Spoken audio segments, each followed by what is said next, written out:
कहानी शुरू होती है और हम एक लड़की को देखते हैं जो आज रात बिना अंडरवियर और ब्रा के सो रही होती है। और जब ये लड़की गहरी नींद में थी तभी कोई इसका ब्लैंकेट खींच लेता है। तभी अचानक उसकी आँख खुल जाती है और वो जैसे ही चेक करने के लिए उठती है तभी कोई पीछे से उसके बालों को पकड़कर उसे बेड पर नीचे पटक देता है। और ये सब करने वाला और कोई नहीं बल्कि उसका पिता था। लड़की अपने पिता से कहती है कि आप ये सब क्या कर रहे हो, लेकिन उसका पिता कोई जवाब नहीं देता और अपनी बेटी के बदन को गंदी नजर से देखने लगता है। अब वो अपनी बेटी के शरीर को देखकर कहता है मेरी बेटी कितनी बड़ी हो गई है। ये सब सुनकर लड़की डर जाती है। अब उसका पिता उसके बालों को छोड़कर उसके गालों को टच करने लगता है। लड़की घबराकर ये सोच रही थी कि उसके साथ ये क्या हो रहा है और ये सोचकर वो रोने लगती है। तभी उसके पिता वहाँ से चले जाते हैं। अब अगली सुबह उसकी माँ उसके लिए खाना बना रही थी और यहाँ हमें पता चलता है कि इस लड़की का नाम मैरी है। और मैरी सोच रही थी जो भी कल रात उसके साथ हुआ उसके बारे में उसकी माँ को बताना चाहिए या नहीं। पर तभी उसके भाई और बहन आते हैं और उसके पीछे ही उसके डैड आते हैं, पर वो ऐसे बर्ताव कर रहे थे जैसे कि कुछ हुआ ही ना हो।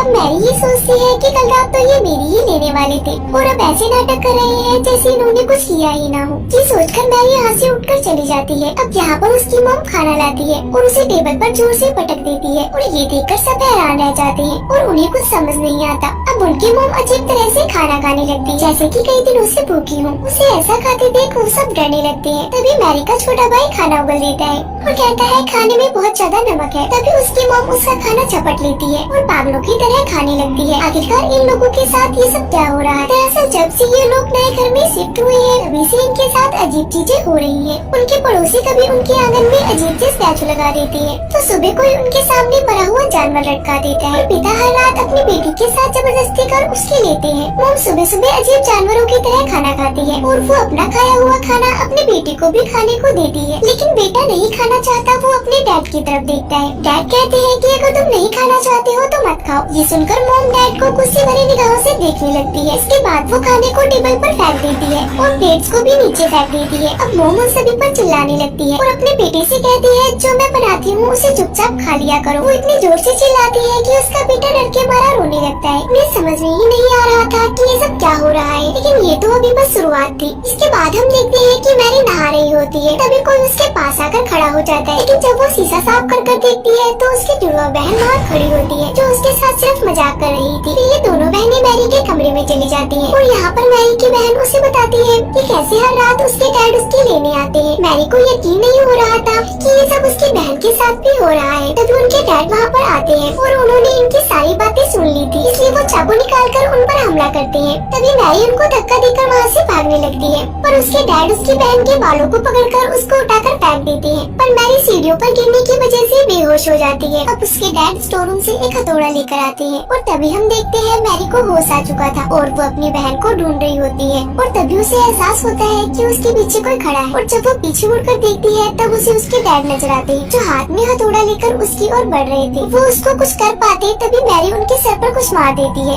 लेकिन उससे उन्हें कुछ भी नहीं होता। पर डैड गुस्सा होकर मैरी के ऊपर हथौड़े से हमला कर देते हैं, लेकिन मैरी नीचे झुक जाती है जिससे हथौड़ा दरवाजे पर लगता है। तभी नीचे से किसी की आवाज आती है जो मैरी के डैड की थी जो नीचे से ऊपर आ रहे थे। तभी यहाँ जो आदमी था हथौड़ा फेंककर दूसरे कमरे में चला जाता है। अब उनके डैड ऊपर आ जाते हैं और फिर से डैड को देखकर दोनों बहनें घबरा जाती हैं। फिर डैड दरवाजे पर लगे उस हथौड़े के निशान को देखती है और उन दोनों से पूछते हैं कि क्या तुम दोनों लड़ाई कर रही थी, लेकिन वो दोनों कुछ भी जवाब नहीं देती। जिसके बाद उनका भाई कमरे से निकलकर बाहर आता है। तभी मैरी कहती है कि तुम यहाँ से भाग जाओ। तभी वहाँ पर मैरी की मॉम आकर उस हथौड़े को उठाती है और उन पर हमला करने लगती है और वो काफी अजीब तरह से स्माइल करती है और टूटे हुए कांच के टुकड़ों पर चलने लगती है। नीचे से एक और लेडी की आवाज आती है और वो आवाज और किसी की नहीं बल्कि इनकी मॉम की थी। वो ऊपर आती है और उन सबसे पूछती है कि ये सब क्या हो रहा है, पर सब उन्हें देखकर डरने लगते हैं। अब अगले दिन डैड अपने भाई को घर बुलाते हैं जो एक चर्च का फादर था। फादर उनके घर पर आता है और उसको सारी कहानी बताई जाती है। रात में सब फैसला करते हैं कि रात को एक साथ एक ही रूम में सोएंगे, लेकिन आधी रात को छोटे बच्चे को टॉयलेट आती है और वो बिना किसी को डिस्टर्ब किए टॉयलेट में चला जाता है। तभी उसके जैसा ही दिखने वाला एक लड़का चाकू उठाता है और वो हमला करने ही वाला होता है। तभी उसकी नजर फादर पर पड़ती है और फादर को देखकर वो रुक जाता है। जिसके बाद सुबह फादर अपनी आँख खोलते हैं। इसका मतलब फादर की वजह से सबकी रात अच्छे से गुजरी थी और फादर इस घटना को अकेले नहीं संभाल सकते थे। तभी सारे सीनियर फादर डिस्कस करते हैं कि आखिर उस घर में हो क्या रहा है। फिर सभी फादर एक प्लान बनाते हैं और वो सब रात में एक कार से उनके घर में जाने के लिए निकल जाते हैं, लेकिन रास्ते में एक कुआं उन सब पर हमला कर देता है जिससे उनके की कार का एक्सीडेंट हो जाता है। दूसरी तरफ डैड मैरी को एक बेड से बांध देते हैं। तभी फादर जख्मी होकर घर के पास पहुंच जाते हैं और बताते हैं सभी फादर की मौत हो चुकी है, अब जो कुछ भी करना है हमें ही करना है। इस बात के लिए डैड मान जाते हैं, क्योंकि अगर कुछ नहीं किया तो वो शैतान सबको मार डालेगा। जिसके बाद फादर मैरी के ऊपर एक क्रॉस रख देते हैं और उसमें लकड़ी से मारने लगते हैं, जिससे मैरी को बहुत दर्द होता है। फिर उसके डैड मैरी के पैर को पकड़ लेते हैं ताकि मैरी ज्यादा ना हिल सके। फादर छड़ी से लगातार उसे मारता ही जाता है, इस वजह से मैरी बेहोश हो जाती है। तभी हमें उस गाड़ी का सीन दिखाया जाता है जिसका एक्सीडेंट हो गया था। वहाँ पर पुलिस फादर को गाड़ी से बाहर निकालते हैं और हमें पता चलता है कि असली फादर तो यहाँ पर है। तो जो मैरी को मार रहा है वो कौन है? असल में वही असली शैतान होता है। अब मैरी की माँ कहती है कि बस करो, अगर ऐसे ही फादर मैरी को मारते रहे तो उसकी जान चली जाएगी। पर डैड अपनी वाइफ को दीवार पर पटक देते हैं और वो अपनी वाइफ को मरता हुआ देख फादर की ओर देखने लगते हैं। फिर वो फादर एक अजीब सी स्माइल करके डैड के ऊपर हमला करता है और वो उन्हें चाकू से मारने ही वाला होता है कि तभी वहाँ पर असली फादर आ जाते हैं और एक मंत्र पढ़ने लगते हैं। जिसके बाद वो शैतान वहाँ से गायब हो जाता है। वो फादर मैरी के सामने एक शीशा रखते हैं जिससे वो शैतान बाहर आ जाता है। जिसके बाद फादर उस शैतान को अपने अंदर समा लेते हैं और वो मैरी के डैड को कहते हैं कि मुझे मार दो। मैरी के डैड फादर के पेट में उस क्रॉस को घुसा देते हैं, जिससे फादर और वो शैतान दोनों ही खत्म हो जाते हैं और इसी सीन के साथ मूवी का एंड हो जाता है।